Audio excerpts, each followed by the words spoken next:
नमस्कार, मैं हूं विजय श्री और स्वागत है आपका सियासत नगरी पर। जहां हम लेकर आते हैं देश दुनिया की सबसे ताजा तरीन सियासी खबरें और उनके गहरे मायने। आज हम बात करेंगे एक ऐसे मुद्दे पर जो इन दिनों सुर्खियों में है और जिसका असर सीधे यूपी सरकार और मुख्यमंत्री योगी आदित्यनाथ की छवि पर पड़ सकता है। जी हां, हम बात कर रहे हैं सुप्रीम कोर्ट के उस फैसले की जिसमें बुलडोजर एक्शन को लेकर सरकार को सख्त आदेश दिए गए हैं। यह वही बुलडोजर एक्शन था जिसे योगी सरकार ने अपनी प्रशासनिक ताकत के तौर पर 2017 में शुरू किया था और जिसे चुनावी प्रचार का हिस्सा भी बना लिया था। सुप्रीम कोर्ट के इस फैसले ने अब योगी आदित्यनाथ और उनकी सरकार के सामने एक बड़ा सवाल खड़ा कर दिया है, खासकर 2027 के विधानसभा चुनावों के मद्देनजर। क्या यह फैसला योगी सरकार के लिए सियासी रूप से भारी साबित होगा?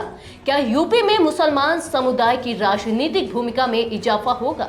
और क्या योगी को अपनी राजनीति और छवि को बचाने के लिए कोई नया रास्ता तलाशना पड़ेगा? तो आइए आज के इस वीडियो में हम 5 पॉइंट्स के जरिए समझते हैं कि सुप्रीम कोर्ट का यह फैसला योगी सरकार के लिए क्यों एक बड़ा झटका है और इसके सियासी मायने क्या हो सकते हैं। सबसे पहले बात करेंगे बुलडोजर एक्शन का योगी सरकार के लिए बड़ा झटका पर। 2017 से शुरू हुए बुलडोजर एक्शन को योगी आदित्यनाथ ने अपने प्रशासनिक तरीके के रूप में ढाला था। पूरे देश में इसे लागू किया गया, लेकिन अब सुप्रीम कोर्ट ने इस पर रोक लगा दी है। पिछले 7 सालों में यूपी में करीब 1500 बार बुलडोजर कार्रवाई हुई, जिसमें से कई मामलों में आरोप यह लगाए गए कि यह कार्रवाई मुसलमानों के खिलाफ की गई। इस फैसले के बाद योगी सरकार के लिए एक नया सवाल खड़ा हो गया, खासकर चुनावी वर्ष 2027 में। दूसरा है क्राइम कंट्रोल का नया तरीका ढूंढना होगा।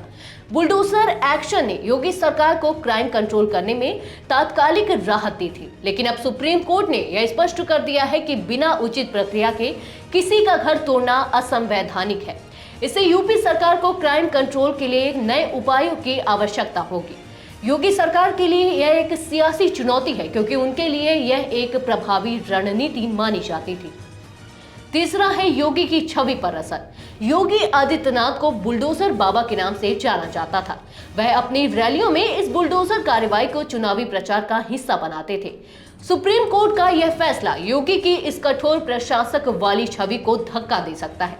इस फैसले के बाद अब उन्हें अपनी सियासी छवि को मजबूत करने के लिए नए रास्ते तलाशने होंगे, खासकर 2027 के चुनाव में। चौथा है मुस्लिम वोटों की बढ़ती राजनीतिक भूमिका। बुलडोजर की कार्रवाई के कारण यूपी में मुस्लिम समुदाय राजनीतिक रूप से काफी हद तक शांत था, लेकिन अब सुप्रीम कोर्ट के फैसले के बाद यह समुदाय और अधिक मुखर हो सकता है। यह 2027 के चुनाव में एक अहम भूमिका अदा कर सकता है, खासकर अगर यूपी में विपक्ष इस मुद्दे को उठा सके। सुप्रीम कोर्ट का आदेश और मुआवजा। सुप्रीम कोर्ट ने हाल ही में यूपी के महाराजगंज में हुई बुलडोजर कार्रवाई पर फैसला सुनाया, जिसमें कोर्ट ने सरकार को पीड़ित परिवार को 25 लाख का मुआवजा देने का आदेश दिया। अब यूपी सरकार के लिए यह कहना भी मुश्किल हो सकता है कि बुलडोजर केवल अवैध निर्माणों पर ही चलाया गया था। सुप्रीम कोर्ट ने गाइडलाइंस जारी करते हुए यह भी कहा कि बिना उचित प्रक्रिया के किसी का घर तोड़ने पर संबंधित अधिकारियों पर कड़ी कार्रवाई की जाएगी। तो दोस्तों, यह था सुप्रीम कोर्ट के फैसले पर हमारा विश्लेषण, जो योगी आदित्यनाथ और यूपी सरकार के लिए बड़ी सियासी चुनौती बन सकता है। क्या इस फैसले का असर 2027 के यूपी विधानसभा चुनावों पर पड़ेगा?